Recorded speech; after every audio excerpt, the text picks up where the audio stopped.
Ok, donc bonjour à tous et puis bienvenue dans le jeudi, c'est procrastination active. Je suis Séverine Testu, thérapeute holistique. J'accompagne des personnes donc à devenir la meilleure version d'elles-mêmes. Le but est de vous reconnecter à votre soi profond, à votre âme, pour vous épanouir et atteindre tous vos objectifs. Voilà. Donc aujourd'hui, on reçoit Laura Nathalie. Je te laisse te présenter. Ça marche, merci beaucoup Séverine de m'avoir invitée, ça me fait trop plaisir.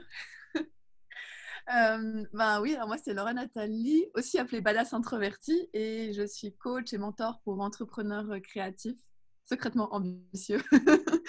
Des fois je le rajoute, des fois pas. Mais voilà, en gros, j'accompagne les entrepreneurs surtout à créer une activité connectée à leur cœur et aussi avec la partie marketing, vente que j'aime beaucoup, mais de façon alignée et vraiment éthique. Et voilà, parce qu'il y a beaucoup de choses dans le business que j'aime pas forcément. Et donc, avant tout, mon travail, c'est de faire que chaque humain revienne à soi et de créer une activité à partir de là. Voilà, donc je précise, moi c'est comme ça que j'ai connu Laura Nathalie, justement, c'est parce que c'est par ses formations, par son coaching en tant qu'entrepreneur, hein, parce que c'est pas forcément un métier qui est simple en vrai. On connaît notre métier, je connais mon métier de thérapeute holistique, mais quand on veut se mettre à son compte, c'est pas forcément simple justement d'allier les deux avec ce côté entrepreneur, de job d'entrepreneur à côté en fait. Et ce qui m'a beaucoup plu justement chez toi, Laura, c'est cette capacité, parce que moi, mon job, effectivement, c'est d'accompagner les gens à aller à l'intérieur d'eux-mêmes pour se reconnecter à leur âme, pour qu'ils puissent s'épanouir dans leur vie de manière générale. Du coup, que toi, tu nous reconnectes à notre côté, justement, entrepreneur, à notre nous intérieur, mais qui secrètement ambitieux, comme tu dis, justement, comme tu le dis si bien, ça permet d'être plus en accord, d'être plus.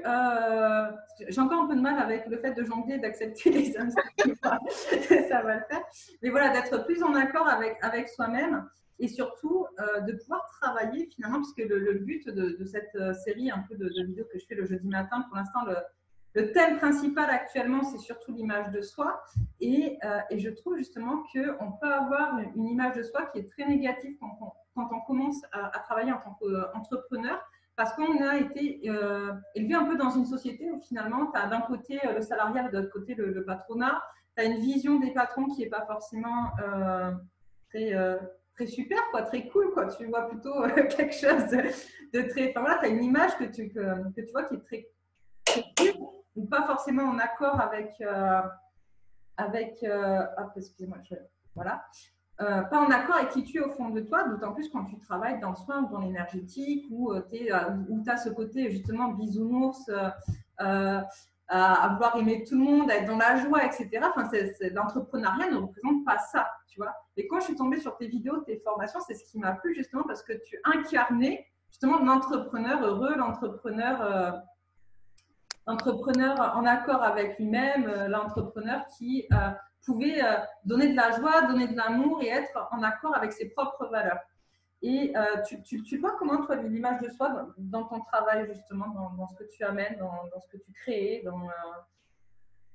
tu l'as perçu comment? Ouais, alors c'est dire un truc que j'aime beaucoup que tu as dit, c'est vrai, le côté joie, le côté amour, c'est quelque chose qui me tient trop à cœur. Avant tout, je suis là, suivez votre joie, c'est le plus important parce qu'on voit tellement de business qui sont durs et qui sont pas marrants. Et puis ça, c'est un truc genre, pourquoi on devrait s'échapper du salariat pour aller dans un truc qui est dur et pas marrant? Donc ouais, ça me tient vraiment à cœur. Et l'image de soi, ouais, c'est pas intéressant que tu en parles parce que je crois que quand tu parlais la différence entre salariat et entrepreneuriat, pour moi, il y a aussi le côté, enfin, on nous a toujours on a toujours un peu l'habitude d'être validé par le monde externe. Tu sais, à l'école, on nous donne des notes. Ensuite, on nous dit quelle voie il faut choisir une voie. Enfin, il y a un peu ce côté, on veut toujours attendre d'être validé par le monde externe. On va te donner un salaire qui vient de l'externe. Et donc, quand tu te lances dans l'entrepreneuriat, c'est vrai il y a tout un travail sur comment tu te perçois et d'oser revenir du coup à soi et de se percevoir comme quelqu'un qui, oui, je peux créer de toutes pièces ma réalité. Je peux créer de toutes pièces ma vie. Et ça, c'est vrai que ça touche du coup au niveau de l'image de soi à plein de choses différentes parce que aussi des trucs tout bêtes comme est-ce que tu arrives à te percevoir comme quelqu'un qui peut gérer un business, tu vois. Parce que l'entrepreneuriat, c'est aussi ça. Et il y a plein de niveaux comme ça qui sont hyper intéressants que j'adore. Mais c'est complètement ça. J'en profite pour dire aux personnes qui sont présentes déjà bonjour à vous, merci d'être présentes et merci d'être là. N'hésitez pas, il y a un chat de disponible si vous avez des questions à poser à Laura ou des remarques à faire, participez, mettez-les nous dans le chat. C'est avec grand plaisir qu'on y répondra aussi. Hein. Ouais, donc du coup, pour revenir sur l'image de soi et l'entrepreneuriat, c'est comment tu arrives finalement à. Est-ce que déjà, d'un, commencer, est-ce que c'est un blocage que tu rencontres avec beaucoup de tes clients ou c'est une fausse idée de ma part de me dire que c'est un blocage commun à beaucoup de personnes? Le blocage, tu dis, de comment on se perçoit en tant qu'entrepreneur? Pour justement pour pouvoir être dans son côté entrepreneur en accord avec soi et pouvoir en vivre en fait. Est-ce que c'est un blocage que tu rencontres régulièrement ou c'est Oui, bah ouais, moi, enfin, tout le temps en fait. Parce que pour moi, ce qui fait qu'on bloque beaucoup sur ce chemin entrepreneurial, c'est parce qu'on ne se perçoit pas entrepreneur, on ne se perçoit pas comme quelqu'un qui peut apporter de la valeur, on n'arrive pas à avoir la valeur en nous. Enfin bref, tant que l'image de nous-mêmes ne correspond pas à qui on est vraiment, alors que moi je crois qu'on est vraiment, tu vois, on est tous des êtres magnifiques avec beaucoup de choses à offrir dans le monde, tant qu'on ne perçoit pas ça. Et ça, c'est un niveau profond, mais aussi quand on ne se perçoit pas comme quelqu'un du coup voilà, qui peut impacter, qui peut inspirer, qui peut aider les autres, on va s'auto-saboter notre succès en tant qu'entrepreneur parce on va constamment se dire non mais je suis pas assez bien, non mais je suis pas prêt, non mais des trucs tout bas, tu sais, je suis nulle en technologie. Ça, c'était bien, j'y arriverai jamais. D'ailleurs, la preuve encore aujourd'hui, hein, je fais des lives avec 20 minutes de retard parce que tout plante, il n'y a rien qui fonctionne. Mais c'est effectivement, mais finalement, tu m'as justement aidé à dépasser ça et à dire bah c'est pas grave. Et la technologie, finalement, c'est qu'une excuse. Et oui, ça plante. Et puis, c'est les aléas de la vie de manière générale. Il y a des fois, il y a des choses qui fonctionnent, d'autres qui ne fonctionnent pas. Et ça ne doit pas être un frein, finalement, à ton évolution. Et c'est ça qui est intéressant aussi de pouvoir voir que on se crée, on a des blocages. Parce que pour repartir dans cette histoire de frein de la technologie, moi, c'est un blocage que j'ai parce que j'avais effacé une grosse partie de la compta de mon père sur un ordinateur quand j'étais jeune. Ça m'a toujours perturbé. Et du coup, nos blocages, ils viennent aussi de notre passé, de notre enfance, enfin voilà, de notre vécu avant d'être entrepreneur. Et de faire le lien du coup entre les deux, on n'est pas que entrepreneur, on est des personnes globales et c'est pour ça aussi que moi j'ai choisi la thérapie holistique pour prendre la personne mais dans son ensemble. Et c'est vachement intéressant parce que tu le fais aussi. Tu es là pour aider les entrepreneurs, mais finalement, tu ne fais pas que travailler sur le côté entrepreneur. Tu es obligé de reprendre des choses du passé, de reprendre des choses de l'histoire, de travailler justement sur l'image de la personne, de son enfance, enfin de son adolescence, de son. Voilà, il y a plein de trucs comme ça aussi où on se rend compte que tout vient de notre vie privée finalement plus que de notre vie professionnelle. Après, il y a peut-être des blocages aussi liés à la vie professionnelle dans des expériences qui sont mal passées quand on était salarié ou des choses comme ça. Mais finalement, est-ce que, du coup, parce que ça, je suis en train de te dire ça, mais c'est ma vision des choses, tu vois, est-ce que du coup, toi, tu as pu remarquer ça? Est-ce que les blocages liés à la vision, à l'image de soi, ils viennent plus finalement de l'enfance, de l'adolescence, de la vie côté privé, entre guillemets, ou ils sont plus liés à l'expérience salariale qu'ont eu tes clients? Ouais, non, mais ça, c'est un truc que j'ai adoré chez toi. C'est quand tu m'avais parlé de ton approche, tu sais, en addictologie, qui est aussi quelque chose que tu fais. Tu avais vraiment quelque chose une façon très, très profonde et très globale d'aller voir tous ces problèmes. Moi, j'adore ça parce que, enfin, oui, il y a des choses qui viennent quand tu es enfant, puis il y a des choses qui viennent quand tu arrives dans le salariat. Enfin, j'ai l'impression que des blocages par rapport à la façon dont tu te perçois, à l'image de toi, ça peut venir joyeusement à n'importe quel moment. Et évidemment, le plus c'est tôt, le plus c'est profond, j'ai l'impression. Alors ça, c'est plus ton domaine, ce côté-là, tu peux me confirmer, mais ouais, c'est ça que j'adore avec ce chemin entrepreneurial, c'est que pour moi, c'est pas juste on va faire du business, mais c'est avant tout, on va être forcé de travailler des trucs profonds qu'on n'était pas forcément forcé de travailler quand tu es dans le salariat. Et c'est ça qui est pas facile, parce que du coup, tous les jours, on est en train de regarder les blessures, de regarder ce qui nous bloque, de regarder tout ça, mais en même temps, c'est ça qui est magnifique, quoi. C'est pour ça que j'adore autant ce chemin entrepreneurial.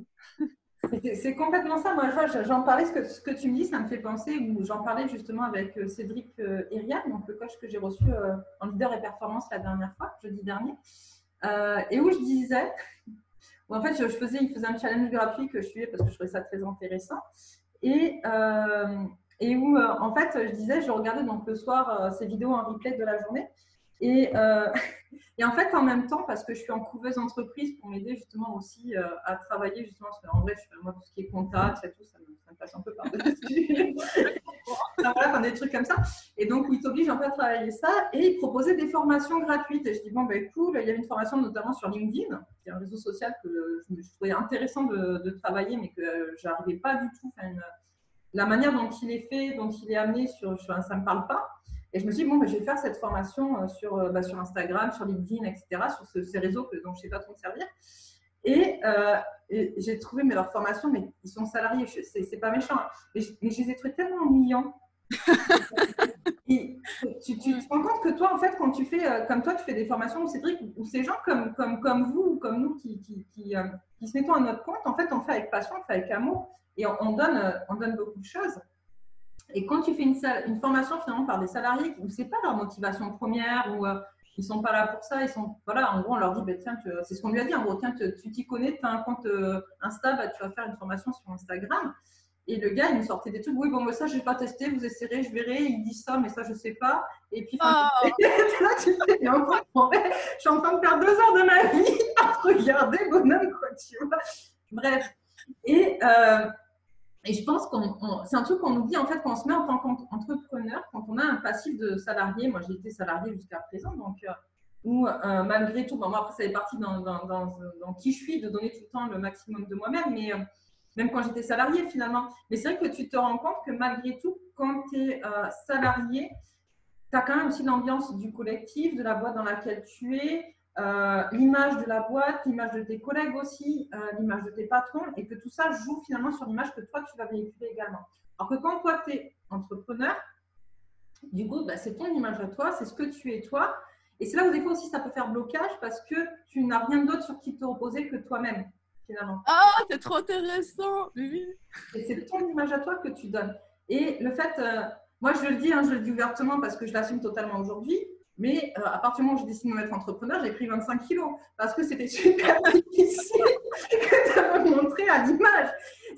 Et du coup, à chaque fois que je devais passer en live, avant de passer en live, j'avais trop faim et j'étais obligée de bouffer. À chaque fois que j'essayais de faire quelque chose, je me disais, bon, il va falloir que je me montre ou que je dise qui je suis ou que je sois vulnérable. On avait travaillé la vulnérabilité, tu vois, que tu puisses montrer ta vulnérabilité. Pour pouvoir le faire, il fallait que je mange avant, quoi. Tu vois, c'était juste impressionnant. Bon, il faudrait que je les reperde un peu un jour, même ces kilos.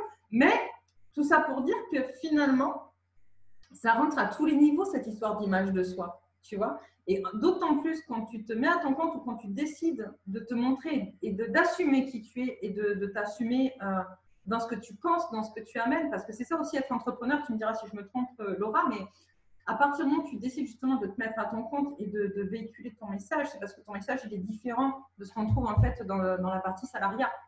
Et que tu as envie d'assumer et d'être en accord avec toi-même, mais de pouvoir dire haut et fort, mais moi ce que je pense c'est ça. Et tu parlais d'addicto, c'est exactement ce que j'ai fait en fait, où je me suis dit, moi en addicto, j'adore ce que je fais, j'adore l'addictologie, mais je suis en fait tenue à des choses, tenue à des réglementations, tenue à des façons de faire qui ne me correspondent pas, ou je pense en tout cas qu'on peut aller beaucoup plus loin et qu'on ne laisse pas faire parce que va dire dans un centre de soins avec des médecins et des infirmières, etc., bah ouais, peut-être faire un petit soin énergétique pour regarder ce qui se passe dans ton karma, enfin, tu vois, ça passe pas. Et pour autant, quand tu en parles avec les gens, il y a des trucs qui effectivement qui disent, bah oui, effectivement, tu vois, ou quand tu abordes voilà, ces notions énergétiques de chakra de la gorge pour les fumeurs notamment, tu peux pas parler de ça dans un centre de soins, tu vois. Donc c'est pour ça aussi que moi, personnellement, je me suis mise à mon compte pour véhiculer quelque chose de plus grand, et de plus beau et de plus en accord avec l'intégralité de la personne. Mais ça bouffe ton image. Et toi, est-ce que tu peux nous parler, parce que moi, je viens de faire un gros laïus, je suis une vraie pipelette, je parle tout le temps, mais est-ce que tu peux nous parler, toi, au début, justement, quel a été ton rapport à ton image quand tu as commencé à te mettre à ton compte, du coup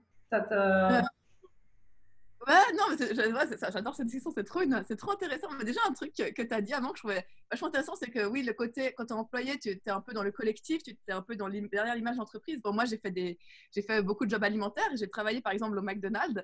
Et au McDonald's, on a tous les mêmes uniformes. Enfin, beaucoup des jobs que j'ai fait, on a des uniformes. Et c'est vrai que tu as un peu ce côté, on est la famille derrière cet uniforme. Donc, on est plus cet uniforme qu'autre chose quand on le voit. Donc, c'est vrai que ça nous protège un petit peu. On n'a pas besoin d'aller dans la vulnérabilité de qui on est, d'aller mettre notre pâte unique en savant les frites. Enfin, même si j'essaie de le faire quand même. Mais il y a ça qui est vachement intéressant. Mais oui, quand j'ai commencé, je me souviens qu'il y avait Bah, moi, mon grand blocage, c'était que je me sentais pas professionnelle parce que j'ai jamais eu, tu vois, de très grande carrière. Parce que très tôt, je me suis lancée dans l'entrepreneuriat comparé à d'autres personnes. Et donc, je me sentais pas pro parce que j'avais jamais eu, tu vois, un job lié à mes études. Et donc, mon grand blocage, c'était je me perçois pas professionnelle et je n'arrivais pas à voir ce que ça veut dire professionnel, tu vois, genre, qu'est-ce que ça veut dire? J'ai jamais été dans des bureaux en train de remplir des fiches. Et c'était vraiment ça, mon image. Je me disais, est-ce que j'ai le droit de faire l'argent alors que je sais pas, tu vois, je fais de l'argent avec mon imagination. Ah. Et donc, une décision que ça a été dès le début, ça a été de dire, OK, dès l'instant où je vais assumer mon côté entrepreneurial, je vais dire aux gens, je suis entrepreneur. En fait, c'est plus important pour moi de travailler mon identité d'entrepreneur, de coach, même si je n'avais pas de diplôme là-dedans et tout, parce que c'est avant tout si je me perçois comme ça, que les autres pourront aussi sentir dans mon énergie que c'est aligné, que du coup, c'est juste pour moi de venir parce que pour moi, c'était juste le fait d'arriver suffisamment d'avoir cette image de moi pour faire le vrai travail. En fait, je m'en fiche si les gens me perçoivent entrepreneur ou pas, mais c'est juste que j'ai besoin d'aller faire le travail, de changer le monde. Mais si moi, je me bloque toute seule parce que je ne me perçois pas comme telle, on est mal barré, on ne peut pas aller faire les vrais trucs. Mais ouais, j'adore ce que tu dis. Mais du coup, on est sur une question effectivement de légitimité. Aussi, l'image de soi, finalement, elle est aussi liée à cette notion de légitimité. À quel moment tu te sens légitime? Tu vois, ce que tu dis, moi, ça me fait penser quand j'étais justement salariée en addictologie, où au bout de 4 ans, si mes souvenirs sont bons, je me suis dit, mais en fait, il faut que je fasse une spécialisation parce qu'en vrai, je ne me sentais pas légitime dans mon boulot, tu vois. J'ai passé 1 an à faire un master en addicto et je suis sortie là en me disant, mais en fait, je savais tout ce qu'on m'a dit. Tu vois, j'ai rien appris de plus. Parce qu'en fait, c'est ça qu'on nous dit aussi, c'est que finalement, on a toujours l'impression que pour être légitime, comme tu le disais, il faut avoir des diplômes. Que pour être légitime, il faut qu'on ait eu accès à certaines connaissances, à certaines choses très intellectualisées, tu vois, avec limite, tu as ton petit bout de papier avec ton nom qui prouve que tu as bien suivi, tu vois, les études, etc., qui te donnent cette légitimité. Alors que finalement, je veux dire, c'est sur le terrain que tu apprends le mieux et que tu apprends surtout le plus, tu vois. C'est comme ça que j'ai appris cette notion de légitimité par rapport à mon boulot d'addicto, mais je pense que ça se retravaille à chaque fois. À chaque fois que tu ouvres une nouvelle pièce, en fait, à chaque fois que tu rentres dans une nouvelle pièce avec des nouvelles cartes en main, tu es obligé de refaire ce travail de légitimité. À quel moment, finalement, ça c'est pas gagné. C'est parce que tu l'as fait une fois sur un truc que ça se reproduit pas sur d'autres, tu vois. Non. Dès que tu crées un nouveau truc, est-ce que je vais être assez légitime pour parler de ça? Est-ce que je vais être assez légitime pour aborder ce sujet-là? Est-ce que, enfin voilà, on est tout le temps constamment en train de travailler cette notion-là qui fait partie, à mon avis, de l'image de soi, justement, qui est liée à notre image, à une notion de l'image de soi, pas forcément. J'ai eu une conversation très intéressante à ce sujet avec une autre personne et qui me disait, mais l'image de soi, c'est qu'un bout de quelque chose. Alors moi, ma façon de le voir, c'est plutôt finalement le côté global dans lequel tu vas mettre tout, justement, ta légitimité, ton rapport à toi, ta confiance en toi, ton estime de toi, etc. Après, il y a d'autres personnes qui le voient différemment et qui pensent que justement, à l'inverse, c'est une partie d'un tout, l'image de soi, tu vois. Mais bon, voilà, c'est pour ça que je refocalise un peu moi la manière dont je le vois, l'image de moi, de blablabla, l'image de soi, c'est la globalité dans laquelle on met plein de trucs, tu vois, et d'où sort justement cette notion de légitimité, à mon avis. Et du coup, je te voyais réagir quand je parlais de légitimité qui se reproduit à chaque fois. Effectivement, avec tes clientes, tu te rends compte aussi que tu es obligé de la retravailler à chaque fois qu'elle passe un palier, il faut la retravailler sur autre chose, ou c'est quelque chose que tu as réussi justement à trouver un outil qui leur permet d'être en accord avec ça dès qu'elle passe un palier. Il y avait un outil magique. Non, mais non, c'est comme tu dis, ça qui est trop intéressant. Enfin, moi, c'est ça que je trouve excitant aussi, c'est qu'on adore. Tous les jours, on travaille là-dessus, mais même soi-même. Et moi, je trouve intéressant l'image de soi, la façon dont tu le dis aussi, si j'ai bien compris, mais c'est qu'on peut se percevoir de plein de façons différentes et de façon contradictoire et quand même faire notre travail. Ça veut dire que moi, je peux me percevoir en tant qu'entrepreneuse puissante qui change le monde et en même temps, je peux me percevoir en tant que meuf timide, introvertie qui pleure la nuit dans mon lit. Je me perçois comme ces deux-là. Et ça ne m'empêche pas d'aller faire mon travail, en fait. Donc, pour moi, c'est aussi, dans l'image de soi, je vois aussi beaucoup d'acceptation de soi, de dire, la façon dont je me perçois, je ne suis pas obligée de percevoir comme la meuf trop confiante pour aller faire des choses, parce que sinon, on n'y arrivera jamais. Et puis, par rapport à ce que tu disais aussi, il y a tout un travail, j'ai l'impression, de constamment redéfinir, en fait, ce qu'on met derrière nos blocages et les mots qu'on choisit. Tu vois, quand on dit, OK, mais moi, je ne me perçois pas comme professionnelle ou je me perçois comme nulle en technologie, mais en fait, qu'est-ce que ça veut dire nul en technologie pour toi? Et qu'est-ce que ça veut dire professionnel? Et moi, dès l'instant où je me choisis mes propres définitions, je suis là, ouais, mais moi, être pro, ça veut simplement dire que je mets tout mon cœur. Si ça, c'est être pro pour moi, on est bon, tu vois, je suis pro. Comme pour la technologie, ça ne veut pas dire que je suis obligée d'être trop douée en technologie, mais que je fais de mon mieux jusqu'à ce que ça marche. Ouais, donc moi, c'est beaucoup jouer. En fait, je suis beaucoup dans le jeu et dans l'enfant intérieur. Et donc, c'est beaucoup jouer avec les mots, jouer avec voilà, les différentes façons dont on me perçoit. Mais non, pour moi, il n'y a pas de moment où on va arriver, on va se sentir complètement légitime. Sinon, ça veut dire qu'on a fini le travail d'humain. Ça serait pas marrant, ça m'inquiéterait même. Et puis, je pense qu'on ne le finit jamais. En vrai, je crois que jusqu'à notre dernière heure, on va continuer à travailler sur nous, avancer, progresser, se poser 36 millions de questions et essayer d'y répondre. Ça ne marche pas tout le temps, mais en tout cas, ça avance. C'était très intéressant ce que tu disais là, quand tu disais finalement, je me vois surpuissante, machin, etc., en tant qu'entrepreneur. Et je peux être aussi en train de pleurer la nuit dans mon lit. Je me vois aussi comme introvertie en train de pleurer la nuit dans mon lit. Ouais. Et tu parlais, effectivement, c'est l'image de soi. Et il y a vachement de paradoxes en fait dans l'image de soi, dans la manière dont on peut se voir. Et très souvent, on a tendance à vouloir montrer une seule image de nous, une seule façon d'être, une seule façon de voir les choses qui doit être effectivement un côté un peu très très sage, aligné, machin, enfin tu vois, avec des. Là, c'est ma volonté. Et on ne va pas forcément assumer toutes les facettes de notre être, tu vois. Et c'est ce qui peut bloquer aussi, je pense, dans l'évolution des personnes en tant qu'entrepreneur, parce que c'est difficile de s'imaginer, justement, comme tu dis, en tant que femme entrepreneuse puissante, donc avec un côté quand même très yang dans ses énergies, du coup, parce que tu n'as pas le choix, il faut y aller. Et en même temps, tu restes une femme, et donc avec des énergies justement très très yin et qui sont peut-être plus. On parlait aussi dans tes formations d'intuition, de connexion à ses intuitions, de connexion aux énergies. Tu as parlé de loi de l'abondance, loi d'attraction, etc. J'avais suivi des choses comme ça aussi avec toi.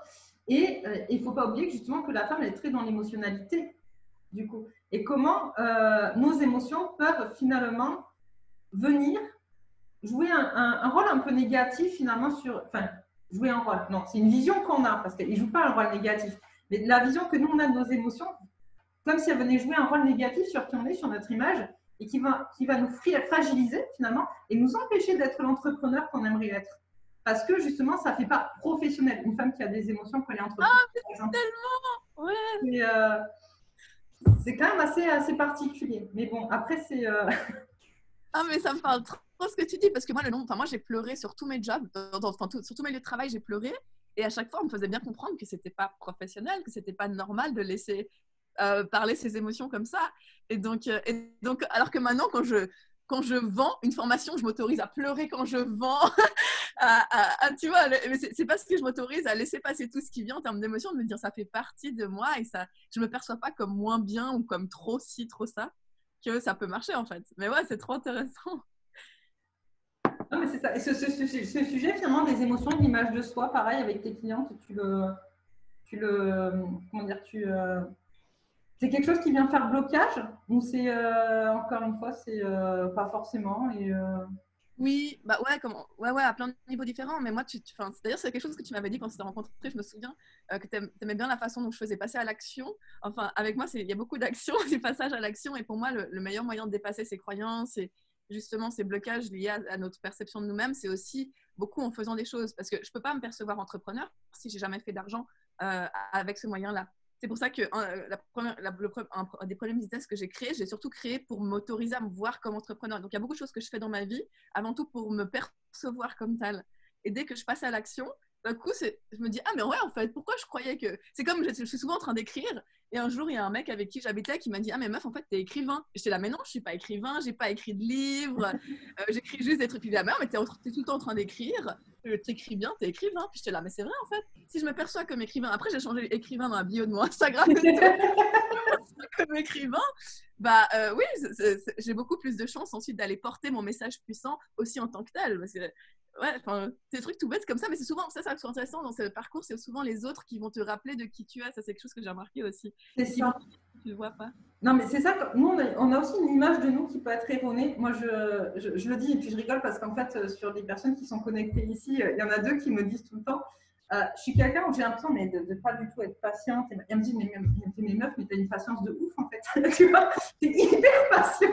Et moi, je ne me vois pas du tout comme quelqu'un de patient. En fait, j'ai toujours l'impression que ça va jamais assez vite, que, enfin, tu vois, machin, etc. Et j'avais même une copine qui m'a dit, le jour où tu meurs, je te jure, je marquerai une épitaphe dans ce titre sur ta tombe, parce qu'en fait, tu étais trop patiente en fait dans la vie. Et je ne me perçois pas comme ça. Et comme quoi aussi, l'image de soi, elle va évoluer au fil du temps. C'est vrai que plus jeune, honnêtement, plus jeune, je n'étais pas du tout patiente. Je partais dans tous les sens. Enfin, j'avais une énergie qui était très, très yang. Hein. Mon intuition à l'époque, je ne l'écoutais pas du tout. Hein. Tu vois, c'était d'abord, j'agissais. Une fois que j'avais agi, je réfléchissais. Tu vois, c'était comme ça que ça fonctionnait. Et du coup, entre-temps, j'ai vachement travaillé sur mes énergies, je me suis vachement plus équilibrée. Donc oui, très certainement, j'ai acquis une certaine forme de patience. Et pour autant, je suis encore ancrée dans cette image de moi à l'ancienne, tu vois, où j'étais pas du tout patiente et du coup, j'arrive pas à voir que j'ai évolué. Et je pense que ça aussi, en fait, notre image, elle va évoluer au fur et à mesure du temps, en tant qu'entrepreneur ou en tant que personne, en tant que femme, en tant que mère, en tant que amie, etc. Enfin, dans tous les rôles de notre existence, mais qu'on n'arrive pas forcément à voir cette évolution. Tu sais, ça me fait un peu penser, parce que moi, j'ai depuis toujours des problèmes de poids, hein, ça, voilà, j'ai jamais forcément géré mon poids. Et il y a des fois où je prends vachement de poids et puis, tu sais, je me regarde dans la glace, je vois, oh, ça va, tu vois, et puis après, je fais des en fait, non, ça va pas du tout. Et à l'inverse, où il y a des fois où j'ai vraiment perdu beaucoup de poids, tu vois, avant que je sois entrepreneur, je faisais un 36, tu vois, donc c'était vraiment, je suis plutôt grande, je fais 1m75. Donc ça va, c'est plutôt même trop mince, comme tu vois, par rapport à ce que, en tout cas, moi, ma vision de ce que j'aimerais être, en tout cas. Mais j'ai mis du temps à calculer ça. En fait, j'avais toujours l'impression d'être grosse. Je voyais pas je voyais pas ce changement de mon image.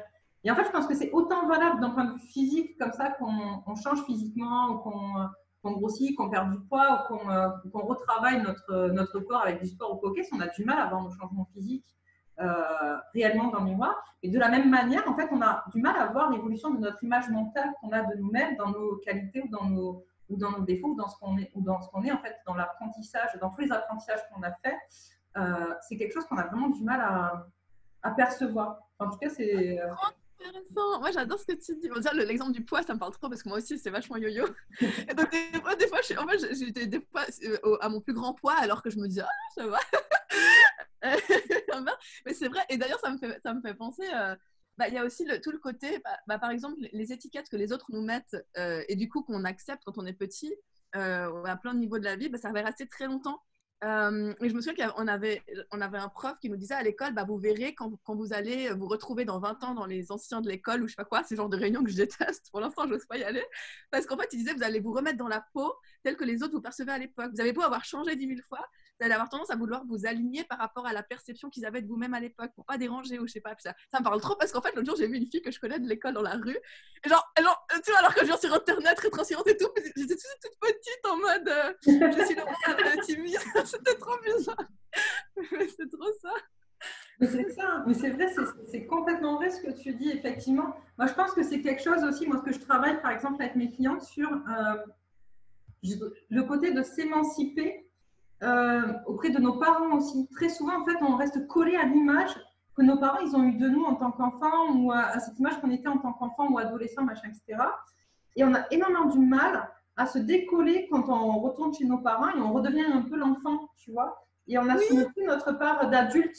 Et moi, je sais que ce qui m'a permis de pouvoir un peu décoller de ça, c'est d'avoir un enfant et de dire non, mais c'est bien, j'en fais ce que je veux. Et de ne pas retourner justement dans dire bon, c'est papa, maman qui va venir gérer et me dire ce que j'ai à faire avec mon gosse, tu vois. Mais c'est justement en ayant un enfant que j'ai pris conscience de ça, tu vois. Et je pense qu'il y a et j'ai beaucoup de clientes, parce que moi, j'ai que des femmes comme clientes. J'ai beaucoup de clientes qui souvent, en fait, se retrouvent bloquées par cette image qu'elles ont d'elles-mêmes vis-à-vis de leurs parents ou vis-à-vis de leur entourage et qui ne vont pas oser s'assumer, s'affirmer. Et ça va vraiment créer un vrai blocage dans leur vie. Hein, et elles ne savent plus comment sortir de ça. Et c'est un travail qui est un peu long de reconstruction d'identité, etc. Et c'est vachement intéressant. Ouais, parce qu'il y a aussi tout le côté, tu veux te faire aimer, accepter par tes parents. Et donc, tu auras tendance à vouloir te remettre pour te dire, ok, mais aimez-moi, chers parents, à te remettre dans l'image qu'ils ont de toi. Et il y a aussi ce côté, par exemple, ma sœur, quand elle était petite, elle faisait beaucoup de crises et puis elle avait beaucoup de colère comme ça en elle. Et puis quand elle a grandi, ça l'énervait parce que tout le monde lui mettait cette étiquette. et mes parents aussi. Et puis, elle avait vraiment de la peine à s'émanciper de ça, à dire non, mais je ne suis pas. Du coup, il y a une tendance à retomber soi-même dedans pour se dire bah, ok, bah ouais, ok, voilà, prenez-moi comme ça, c'est vrai, je suis ça, parce que c'est aussi quand même beaucoup d'affirmation de soi de dire non, mais je ne suis pas celle que vous percevez en fait. Et c'est pas facile des fois. Ouais, Ah, je vois qu'il y a des gens. et je pense que quelquefois aussi, finalement, que ce soit avec nos parents, nos familles ou même un entourage plus lointain, hein, il y a aussi une histoire en fait d'avoir besoin d'être aimé par les autres. Et si les autres ils t'ont aimé en fait, avec une certaine image, peut-être que la peur, quand tu changes d'image ou quand tu évolues dans ton image, la peur de perdre l'amour des autres, tu vois, par rapport à cette évolution, qui fait que quand tu te retrouves la seule, tu vas te remettre en fait dans ton ancienne image. Alors, je t'entends dire. Donc, il y a Isis qui nous dit les clients sont sensibles à la confiance en soi, image qui leur donne l'impression de connaître notre métier, mais tout dépend des clients et du domaine. Certains jugent le fait que vous soyez jeune ou femme, mais c'est à l'entrepreneur de leur montrer qu'il se trompe en restant très professionnel et en maîtrisant son métier. Laura a dit quelque chose d'intéressant, le titre qu'on se donne ou qu'on nous donne est important, référence au titre d'écrivain dont elle parlait. Si vous vous percevez et agissez comme écrivain ou autre et assumez ce titre professionnellement parlant, pour vos clients, c'est ce qui compte. J'aime trop comme tu as écrit Laura. Comme Laura. Ouais, mais oui. Mais effectivement, finalement, comment dire, je sais pas si ça t'est déjà arrivé d'avoir des clientes. Moi, ça m'est déjà arrivé d'avoir des clientes où j'avais l'impression qu'elles étaient vachement plus évoluées que moi. Je me disais, mais moi, ça m'arrive tout le temps. Tout le temps. Là, mais tu peux me payer, moi. C'est ça, tu vois. Et je pense que finalement, c'est ce que tu vas amener parce que chez ces personnes-là, finalement, c'est aussi un problème d'image de soi et de confiance en soi et d'estime de soi qui fait qu'elles vont te voir vachement plus évoluer qu'elles. Alors qu'à l'inverse, finalement, elles ont vachement de ressources, elles ont vachement de qualités, elles ont vachement de choses très grandes en elles, mais elles ne le voient pas, tu vois. Et elles viennent te voir toi pour que tu puisses les aider à prendre conscience de ça aussi. Et c'est justement parce que tu assumes toi ce que tu es et qui tu es qui fait que ces clientes qui finalement, elles ont 10 000 fois plus de diplômes que toi ou elles ont 10 000 fois plus de compétences ou de qualités que toi, entre guillemets. Après, je pense qu'on fait tous ça pour des choses différentes, hein, mais toi, tu te retrouves face à elle et tu te dis, mais pourquoi je viens me voir moi quoi? Tu vois, en fait, elle a tout, c'est bon. Quoi, tu vois. Et non, elles ont besoin effectivement de personnes qui assument en fait justement en face d'elles pour les coacher et leur permettre à elles-mêmes d'assumer qui elles sont finalement. Oui, c'est ça. Et comme tu dis, enfin, moi, je prends beaucoup de liberté dans ma communication. Je fais beaucoup de blagues, je parle de mes histoires d'amour. Enfin, des fois, je prends beaucoup de liberté que je n'osais pas avant, mais c'est parce que j'assume complètement qui je suis. Et justement, quand j'ai des clientes qui bloquent, je leur dis, mais tu réalises que tu as donné de l'argent à une meuf qui parle de ses histoires d'amour. Et du coup, ah mais c'est vrai, mais c'est parce qu'il y a juste cet alignement et cette sorte d'entièreté où je prends toutes les parties de moi et j'assume qui je suis. Et je pense qu'avant tout, l'humain, on rêve tous de ça, de juste se libérer et d'être qui on est. Et si quelqu'un fait ça, c'est surtout ça qui nous attire derrière les jolis mots et tout.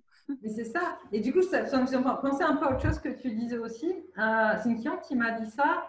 C'était assez drôle en fait, parce que du coup, on a une vision aussi finalement souvent faussée quand on parlait tout à l'heure de l'image du professionnel aussi. On peut avoir une image faussée en fait de certaines professions. Et moi, j'ai une de mes clientes un jour qui me dit, voilà, là, moi, ça fait 10 ans que je fais des psychothérapies. Elle dit, quand je sors de psychothérapie, elle me dit, mais je suis épuisée. On a passé 1 heure.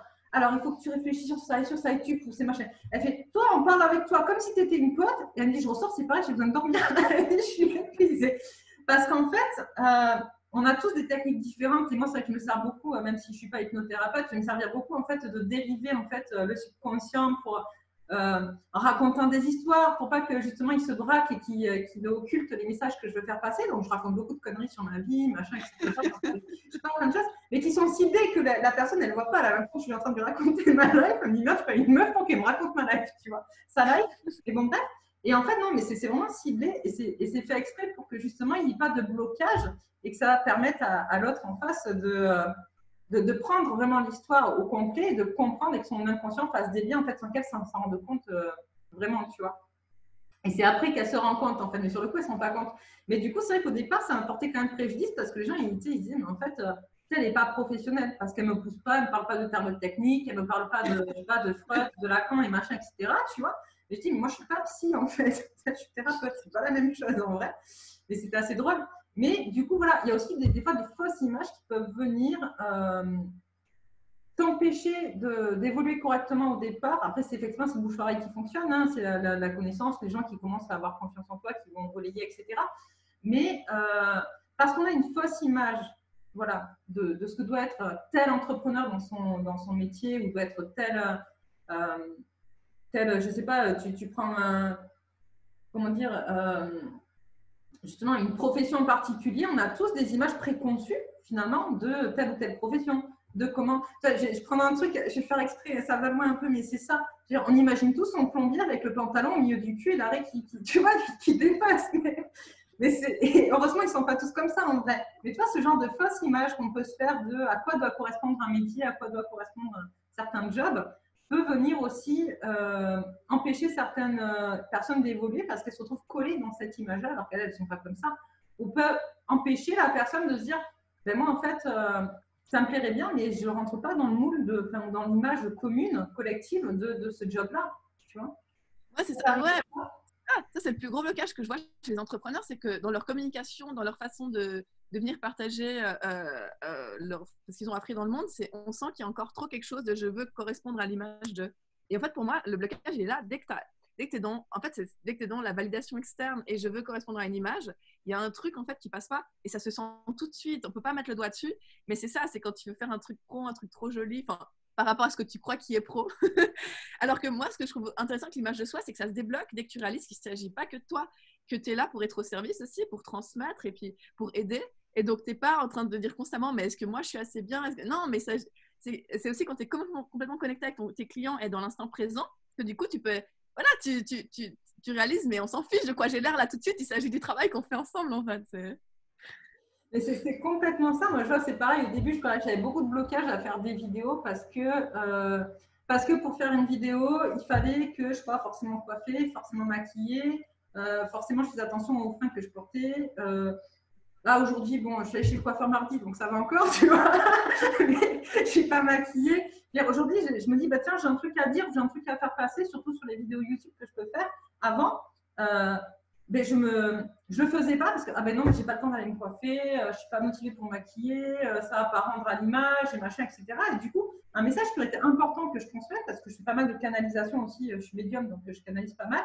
On me dit des fois de passer des messages, et je les faisais pas passer parce que j'étais pas maquillée, j'étais pas coiffée, et que je voulais pas qu'on me voit comme ça à l'écran. Alors qu'aujourd'hui, honnêtement, j'ai vachement avancé là-dessus. Je me dis, c'est bon, bah ouais, je suis pas coiffée, c'est pas grave, enfin, on s'en fout, c'est ce que je suis en vrai, tu vois. Il y a des moments où j'ai envie de me maquiller, ben, je vais me maquiller, puis il y a des moments où j'ai pas envie, ben, j'ai pas envie, merde, quoi, tu vois, laissez-moi tranquille, c'est pas grave, la femme, elle doit pas être tout le temps parfaite, tirée à 4 épingles. En tout cas, c'est pas ma vision de la femme. Et le message, le plus important, c'est le message, quoi. Si tu as un message à faire passer, bon, bah, en tant qu'humain, on est des messagers avant tout, on n'est pas des petites poupées parfaites. Stéphanie nous dit ce que nous proposons aux autres, même professionnellement, est le reflet de nous-mêmes. Le partage énergétique est important. Mais c'est exactement ça, en fait. Plus tu vas… à un moment donné, c'est ça. C'est ça qui doit être fait, à mon avis. C'est pas ce que fait tout le monde, mais c'est ça qui doit être fait. Ce que tu partages en tant qu'entrepreneur ou dans ta profession, c'est ce que tu es au fond de toi. Après, il me semble, peut-être que je me trompe, que c'est un concept qui n'est pas encore acquis par tout le monde. Même si, moi j'ai remarqué que depuis le confinement, et j'ai énormément de personnes dans mon entourage, ou des clients qui m'appellent, ou des gens avec qui je discute, qui me disent mais j'ai pas envie de reprendre le taf, en fait, je me rends compte. Je suis pas au bon endroit, quoi, tu vois. Et je pense que le confinement a permis justement cette prise de conscience pour pas mal de personnes, et je trouve ça juste super. Ça va forcément déclencher des peurs, des blocages, voilà, les gens prendront leur temps, pardon. Il y aura plein de travail. Voilà, c'est ça. Mais c'est ça, en fait, oui, effectivement, professionnellement, ça doit être le reflet de ce que tu es à l'intérieur en tant que personne.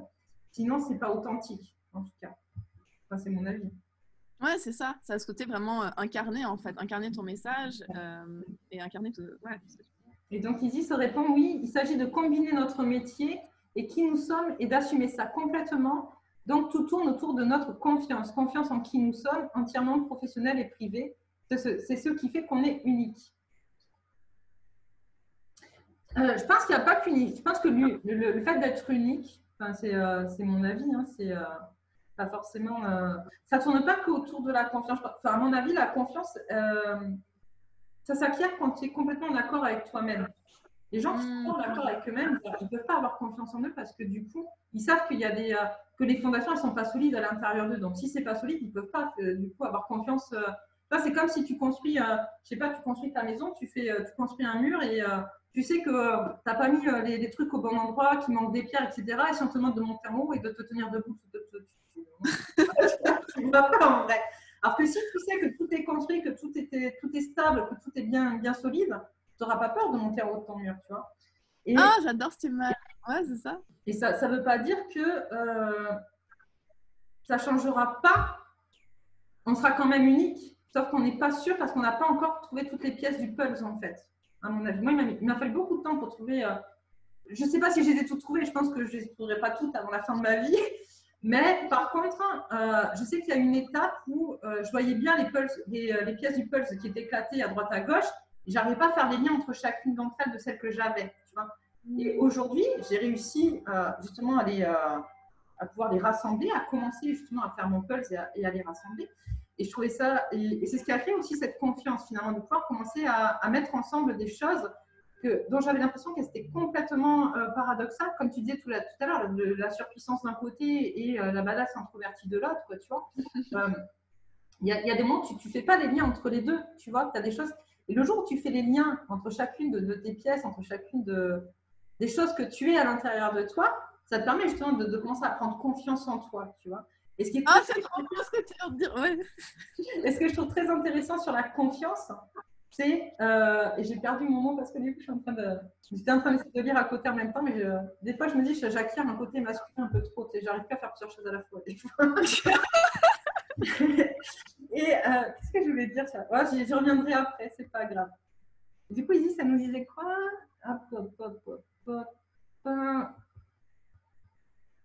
Unique pour le client, c'est-à-dire pourquoi à métier égal, le client se tourne vers toi ou une autre personne? Parfois, c'est grâce à ta personnalité. Unique pour se différencier des autres entrepreneurs qui exercent le même métier. C'est ça. On parle de feeling avec tel ou tel professionnel. Mais c'est complètement ça. Moi, je sais qu'au départ, quand je commençais à regarder les coachs comme toi qui font ton métier, je crois que tu l'avais dit d'ailleurs, je me rappelle, il y avait une coach que j'avais commencé à regarder, Margot Klein, qui est hyper connue, machin, etc. Tu vois, et je la trouvais cool, machin, etc.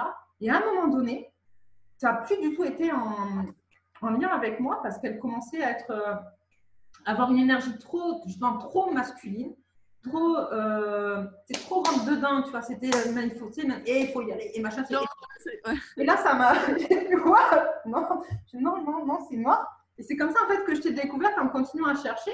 Et ce que j'ai vachement apprécié chez toi, c'est justement ta capacité à être qui tu es, à être authentique, à dire on peut être entrepreneur et authentique, on peut être qui on est, on peut être vulnérable et c'est pas grave et c'est ce qui est. Et c'est pas parce que ton image de toi finalement elle n'est pas au top, tu vois, que tu peux pas y arriver. C'est pas parce que tu n'as pas une image de toi hyper confiante, hyper professionnelle ou hyper positive, machin, etc., que tu ne pourras pas y arriver, tu vois. Et ce côté, justement, je m'autorise en live à pleurer, je m'autorise en live à partir dans tous les sens, cette énergie hyper débordante, etc., et à le vivre, tu vois, de la manière la plus authentique possible, qui a fait qu'effectivement, c'est toi que j'avais choisi à l'époque pour m'accompagner, parce que ça me parle vachement, en fait, ce côté hyper vrai, hyper authentique, hyper nature, tu vois, hyper entier. Voilà, souvent on dit, ouais, les personnes, elles sont entières.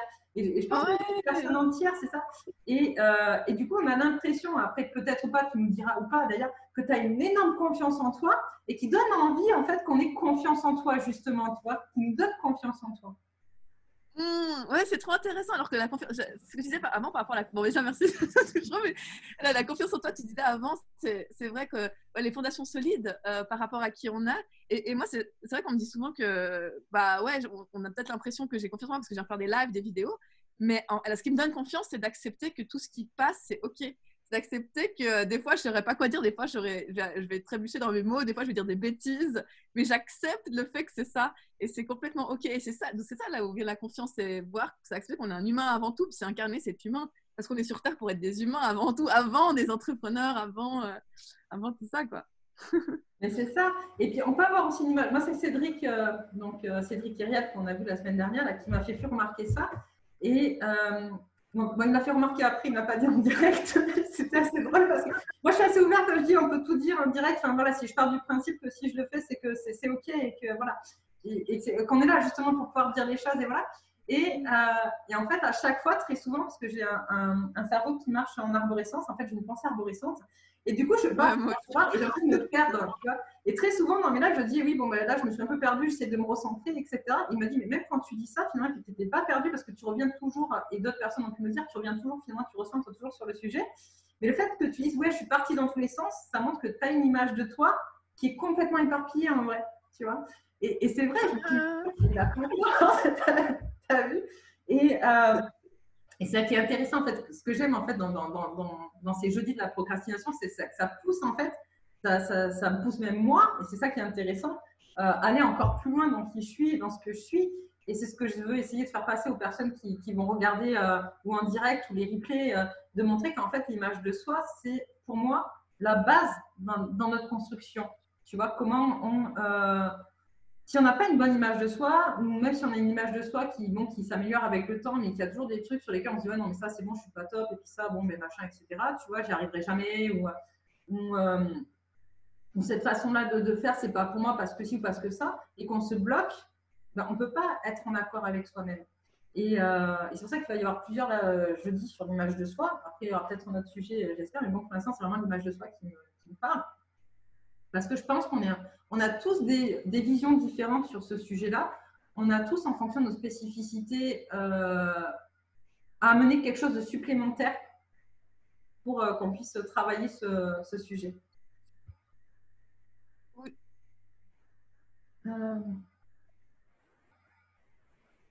Voilà, Isis nous dit ce qui est intéressant quand on a intégré ce principe, c'est que la concurrence n'existe plus. Chaque entrepreneur a sa patte, sa personnalité, qui correspondra à tel ou tel client. Et ça, c'est juste ça en fait. Je pense qu'effectivement, je pense que je ne suis pas la seule à te le dire avec tous tes clients, c'est ça, c'est que c'est ta personnalité qui a fait qu'on a eu envie de venir vers toi, en fait, et qu'on n'a pas eu envie de… Est-ce que tu as l'impression d'avoir beaucoup de concurrents, en fait, toi, dans ton boulot, puisqu'elle dit justement, il n'y a plus de concurrence. Est-ce que tu as… J'ai jamais eu ça, c'est jamais une peur que j'ai. Jamais. Alors ça, c'est vraiment le truc. Parce que je crois vraiment pas à la concurrence. Je crois qu'on est en co-création et si on va tous dans notre unicité et notre être. Mais il y a aussi ce que je voulais dire par rapport à ce que tu disais avant, qui m'est venu. Attends. C'était, oui, c'était aussi l'image de soi par rapport à redéfinir les choses qu'on perçoit comme négatives parce que la société nous a dit que c'était négatif. Tu vois, par exemple, moi, on m'a toujours dit que j'étais trop dernière minute, trop bordélique. Mais en fait, pour moi, c'est ça qui fait le succès de mon activité. Parce que maintenant, quand je vends des formations, je les crée dans le moment. Je n'ai pas besoin de les structurer à trop à l'avance. Je les fais à la dernière minute, mais c'est parce que je fais à la dernière minute que c'est aussi puissant. Donc, pour moi, c'est aussi redéfinir ce qu'on perçoit comme négatif dans notre image et se dire, mais et si c'était ça qui faisait ma force, en fait? Et si cette image de moi que je perçois comme négative, bah, c'était plutôt, est-ce que le bordel, c'est plutôt positif dans qui je suis? Il y a aussi beaucoup de ça que je trouve hyper intéressant. Moi, je suis complètement d'accord avec toi parce que je suis pareil que toi. J'avais remarqué que c'est dans l'urgence que j'excelle, en fait. Toujours que j'excelle. Et, et je me rappelle avoir fait, j'ai fait 2 mémoires justement à la dernière minute parce que j'y arrivais pas. J'essayais parce qu'on m'a toujours dit t'es bordélique, tu fais toujours tout à la dernière minute, etc. Tu n'y arriveras jamais, etc. Et donc j'essayais depuis le début de l'année, j'essayais de faire mon mémoire et machin, m'y mettre, mais ça avançait jamais. Et c'était toujours 3 semaines avant de le rendre, que d'un coup, tu avais tout qui… Et c'était clair, quoi, tu vois. Et c'est ça aussi que quand je parle de procrastination active, c'est que c'est ça. Moi, je pense que, en fait, le fait de faire à la dernière minute, c'est parce que j'ai besoin de tout ce laps de temps avant, parce que tu y réfléchis, en fait, avant. Vraiment oui, tu laisses les idées se mélanger entre elles et tout. Enfin, ouais. Il y a un besoin de pouvoir que ça fluctue, aller chercher des infos, en parler un peu ou pas, tu vois, échanger ou pas, trouver… voilà, tu réfléchis, tu fais avancer ton truc et une fois que c'est vraiment complètement construit dans ta tête, tu es en capacité de le retransmettre et de pouvoir justement l'écrire ou en faire une formation ou en faire un mémoire ou voilà, tu vois. Et j'avais aussi un autre truc sur le bordel qui m'avait vachement parlé, c'est que justement quand j'étais salariée, donc j'avais un bureau et mon bureau il était dans un bordel monstre, mais un truc de ouf. Et tu voyais, en fait, j'avais des armoires pleines de dossiers, machin, etc. Et j'avais des piles comme ça de papier par terre, en fait. J'en avais partout. Et mon directeur, il arrivait, il me disait, Séverine, il me faudra tel papier. Bon, si tu peux me le retrouver avant ce soir. Et je disais, non, mais attends, t'inquiète et tout. Mais je savais où tout était, en fait. J'étais hyper organisée. Je dis, non, mais attends, j'apprenais la bonne pile. Il faut passer à peu près par là. Ah, mais tiens, ça y est, tiens, tu peux repartir avec ton papier, tu vois. Et je pense que c'est pas forcément besoin d'être. On est organisé dans notre bordel. On nous dit qu'on est bordélique parce que ça rentre pas dans le cadre des autres. Tu vois, mais en fait, tu es vachement organisé dans ton bordel. Moi, quand tout est rangé, je retrouve plus rien en vrai. J'ai besoin que tout soit. Voilà, parce que tu sais, en fait, tu as une logique qui est différente de celle des autres, et du coup, dans ta logique, tu t'organises dans ta logique. Voilà. Là où je pense qu'effectivement, c'est justement, c'est un blocage sur mon image de soi encore, hein, je t'en parle comme ça, mais encore aujourd'hui, j'ai cette notion, il faut que je m'organise mieux, merde, il faut que je sois plus autodisciplinée, et, tu vois, moi aussi, hein. Et c'est encore un blocage hein, sur mon image de moi, parce que j'ai l'impression que je ne suis pas professionnelle si je ne suis pas hyper organisée, hyper carrée. Honnêtement, je pense qu'il faudrait quand même un peu plus d'organisation pour de vrai, tu vois. Mais finalement, peut-être pas autant que ce que je le pensais au départ. C'est-à-dire que je m'étais vraiment dit, c'est limite quelque chose de hyper psychorigide en fait. Mais ça ne me semble pas d'être psychorigide. Mais par contre, je pense qu'il faut un juste milieu entre mon gros bordel et ce côté hyper psychorigide de tout le monde en vrai. Et c'est ça aussi en fait, la vie, c'est trouver un milieu, un juste milieu dans les choses. Et aussi dans notre image de nous, entre ce qu'on pense espérer. Je me rappelle quand j'ai commencé en énergétique, tu sais que tu peux avoir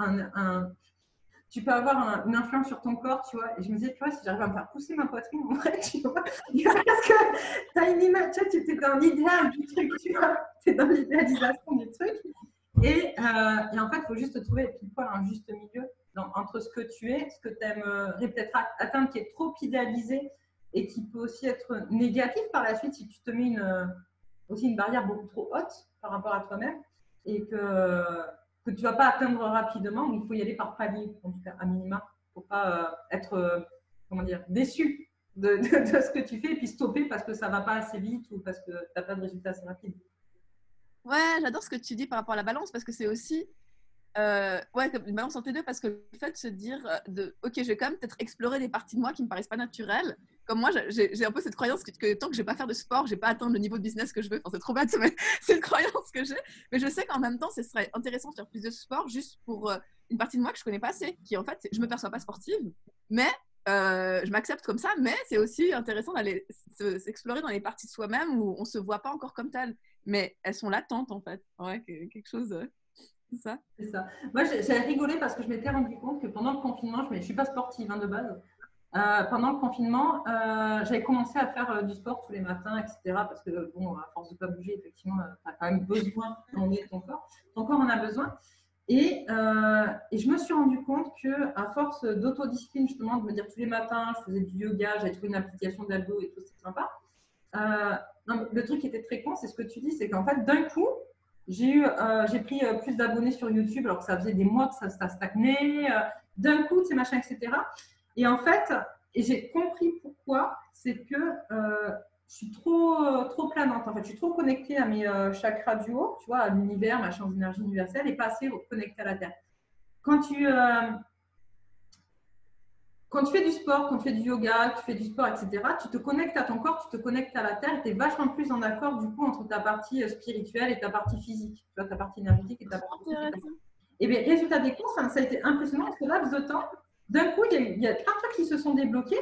Et puis, du coup, je me suis reperdue dans mon bordel et d'un coup, tu as tout qui s'effondre. Je me dis, bon, alors, bon, il faut vraiment repartir comme c'était parce que voilà, il y a un manque d'ancrage, un manque d'enracinement, un manque de cohérence entre le corps et l'esprit, et le corps et ta partie énergétique, etc., ou ta partie spirituelle. Et du coup, encore une fois, on parle de juste milieu, tu vois. Et moi qui étais très dans mon image, moi j'aime bien être planante, tu vois, j'aime bien suivre mes intuitions, mes machins, etc. Ça m'a permis, du coup, cette expérience de me rendre compte qu'on peut aussi avoir une vision de nous qui est erronée et qui nous bloque. Tu vois, ouais. finalement, en redescendant un petit peu, je trouve encore une fois en trouvant un juste milieu dans ce qui est. Hein. Je ne vais pas aller refaire du sport 3 heures par jour, c'est pas la peine. Mais en tout cas, voilà, trouver un juste milieu entre ton corps physique, l'acceptation de ton corps physique, parce que c'est notre véhicule, c'est la matière. Hein, on vit dans la matière, on n'a pas le choix.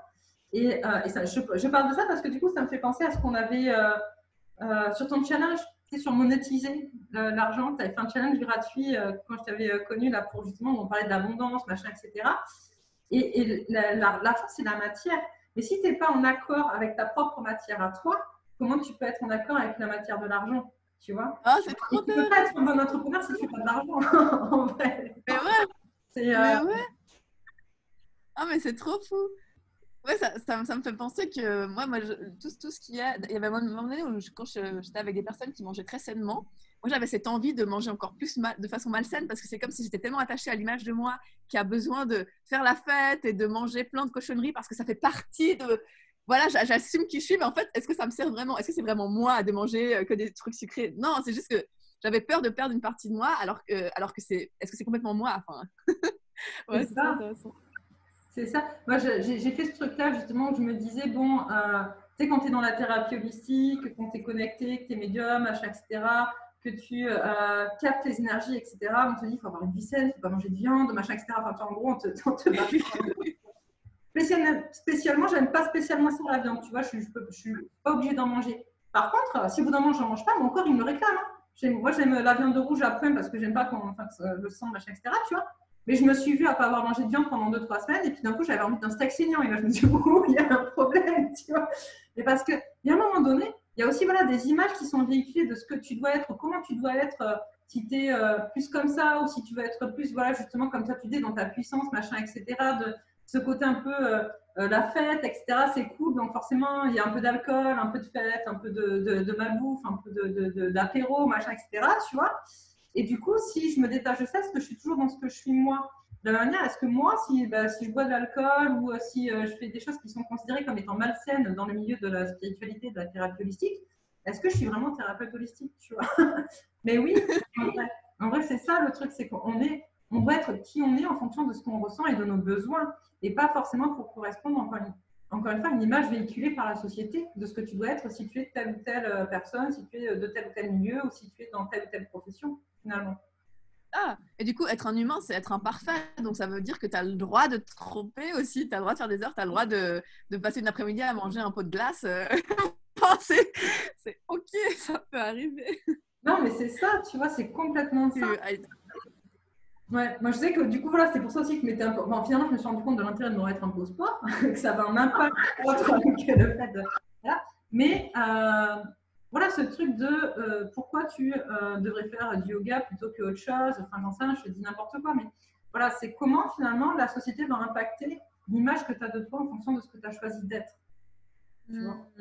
Et je trouve ça vachement intéressant de pouvoir travailler ça et de pouvoir aller se libérer finalement de ces fausses croyances et de ces fausses images parce que ça bloque beaucoup de personnes. Il y a plein de gens qui vont dire, mais moi alors qu'elles ont des capacités de magnétisme ou d'énergétique, etc.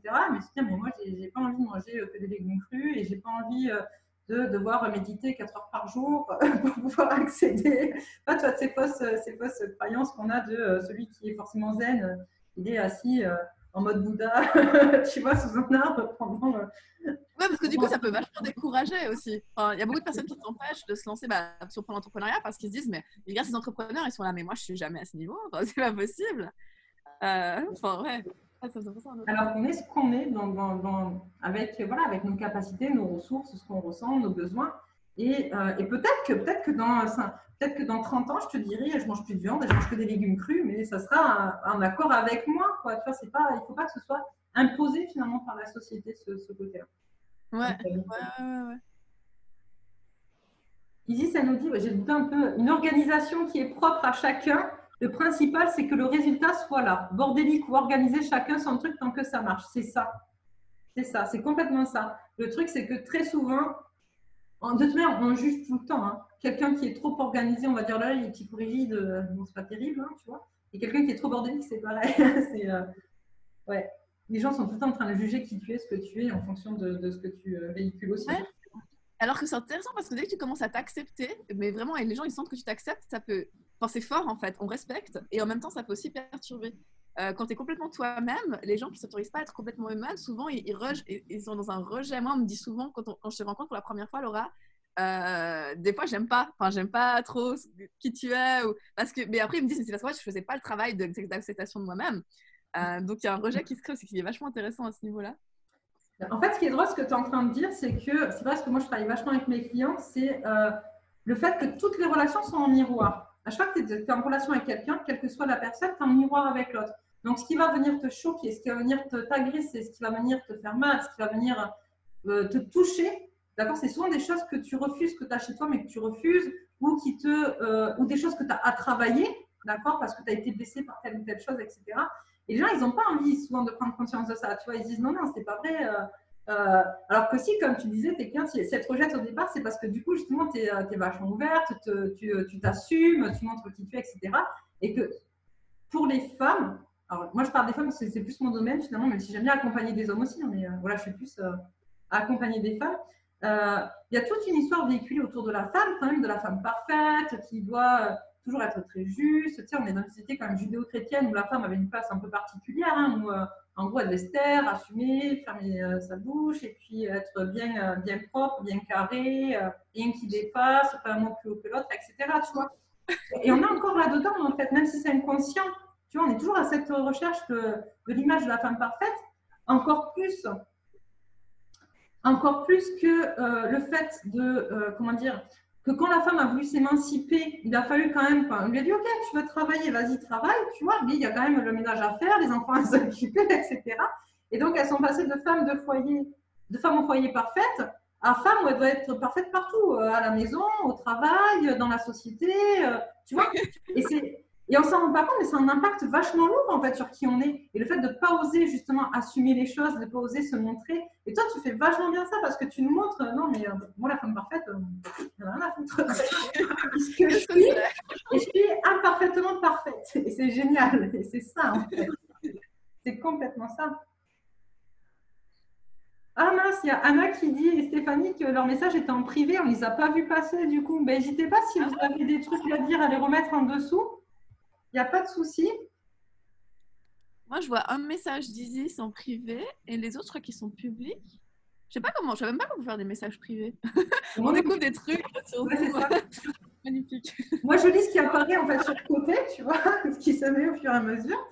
Et alors, Stéphanie nous dit c'est un peu comme mettre un bébé au monde. Plus on est bien avec soi-même, plus il y a de chances que le bébé le soit aussi. Oui, Isis, je suis d'accord avec toi, c'est ta couleur, ta personnalité et on est unique. Ouais, c'est complètement ça.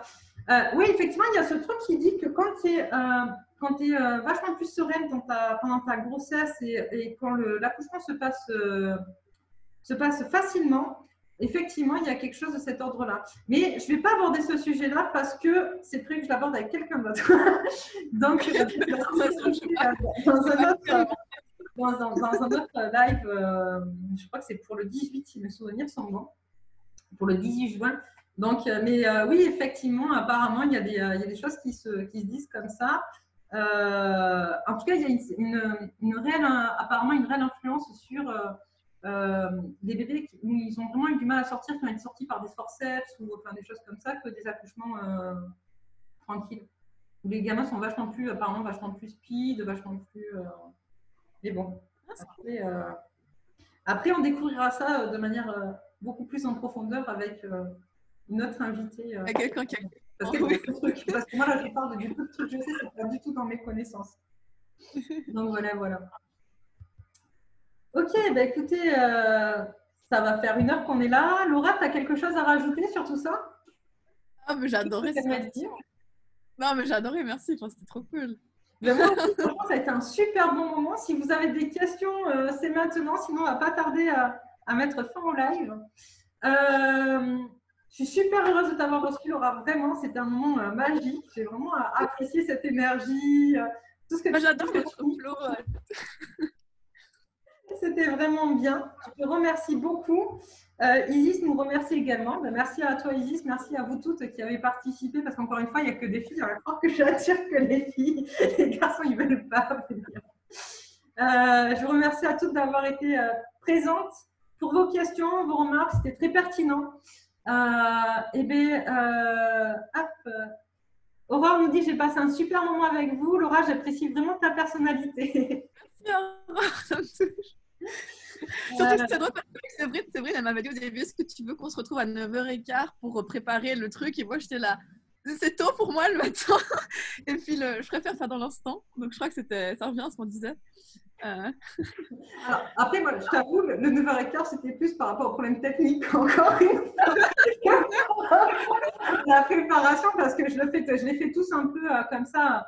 C'est le but aussi, qu'on puisse être authentique et direct dans ce qu'on pense et qu'on puisse échanger, voilà, que ce soit pas trop préparé. Je pense que quand on prépare trop, sur ce genre d'intervention en tout cas, hein, quand on prépare trop, et à un moment donné, on laisse plus place à la spontanéité. Il y a des choses qu'on va se retenir de dire parce que c'est pas marqué sur notre petite fiche, tu vois, entre guillemets. Ça, et du coup, parce qu'on a peur d'être pris pour quelqu'un ou de. Bah, du coup, ça revient à l'image de soi. Si on a peur de dire quelque chose, c'est parce qu'on a peur qu'on nous prenne pour une personne. Enfin, voilà, c'est ça. Et c'est pour ça. Après, voilà, encore une fois, moi, quand je demande, voilà, c'était juste en fait pour gérer les problèmes techniques. C'est pour ça qu'on a commencé un peu en retard, du coup, parce que moi, j'ai pas géré du tout. Mais bon, c'est pas grave. Hein. Le principal, c'est que vous soyez là et que ce soit bien passé et qu'on ait passé un super bon moment. Encore une fois, merci beaucoup, Laura. Écoute, à bientôt. Et puis, juste avant de se quitter, je crois que tu lances incessamment sous peu une nouvelle formation pour les entrepreneurs sur la visibilité illimitée, c'est ça? Si tu veux, tu me fais passer ton lien, je le remettrai dans le replay de la vidéo en dessous, comme ça pour ceux que ça intéresse, ça peut, pour les entrepreneurs que ça intéresse, qui regarderont, qui ont besoin de plus de visibilité sur les réseaux sociaux. Je t'avoue que ça m'aurait bien intéressé, mais en ce moment, je suis déjà complètement surbookée et je me dis, j'arrive pas à me sortir de tout ce que j'ai à faire. Mais de toute façon, tu es super actif sur ta visibilité. Donc, mais ouais, avec plaisir. Et tu me dis quand tu as publié l'interview, comme ça, je peux le partager sur mes plateformes aussi. Moi, je vais le faire, je vais très certainement le faire dans la journée. Comme ça, si tu veux, si tu m'envoies après par WhatsApp ton adresse mail, je te le ferai par WeTransfer. C'est ce que j'ai fait la dernière fois avec Cédric. Comme ça, après, tu en fais ce que tu veux et tu le. Voilà. Bon, et bien écoutez, je vous embrasse tous. Je vous dis à bientôt. Merci encore, Laura, de ta présence. C'était vraiment super. Et puis, passez une excellente journée.